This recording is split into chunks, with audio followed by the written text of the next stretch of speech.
ജന്നപ്രസി എന്ന പേരിൽ നൂറുകണക്കിന് സിനിമകളിൽ അഭിനയിച്ചിട്ടുള്ള മുൻ പോൺ സ്റ്റാർ ബ്രിറ്റനി ഡെലാമോറയുടെ അവിശ്വസനീയമായ ജീവിത പരിവർത്തനം അനേകരെ സ്വാധീനിക്കുന്നു.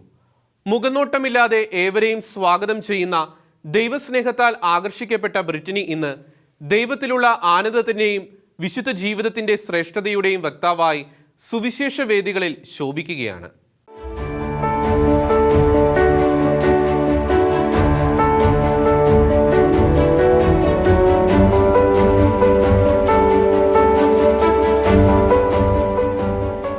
വർഷം പോൺ ഫിലിം ഇൻഡസ്ട്രിയിൽ താരമായിരുന്ന ബ്രിറ്റനി ഡെലാമോറ ഇന്ന് തന്റെ ഭർത്താവായ പാസ്റ്റർ റിച്ചാർഡിനൊപ്പം തീക്ഷ്ണമായ സുവിശേഷവേലയിൽ വ്യാപൃതയാണ്.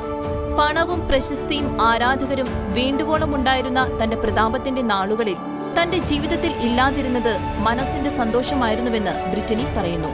പാസ്റ്റർ ക്രെയ്ഗ് ഗ്രൂസ് നേതൃത്വം നൽകുന്ന ആന്റി പോൺ ഓർഗനൈസേഷന്റെ ഭാഗമായി തനിക്കു നൽകപ്പെട്ട വിശുദ്ധഗ്രന്ഥ ഭാഗങ്ങൾ രക്ഷയിലേക്കുള്ള ആദ്യപടിയായി തനിക്ക് മാറുകയായിരുന്നുവെന്ന് ബ്രിറ്റനി വിവരിക്കുന്നു.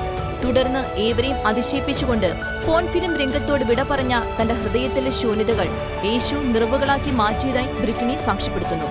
പോണോഗ്രഫിയിലൂടെയും വിവാഹേതര ലൈംഗിക അതിക്രമങ്ങളിലൂടെയും സമൂഹത്തിൽ വ്യാപിച്ചുകൊണ്ടിരിക്കുന്ന സാംസ്കാരിക യുദ്ധത്തിനെതിരെ ഭർത്താവും പാസ്റ്ററുമായ റിച്ചാർഡിനൊപ്പം സുവിശേഷ പ്രഘോഷണത്തിലൂടെ പോരാടുകയാണ് ഇന്ന് ബ്രിറ്റനി.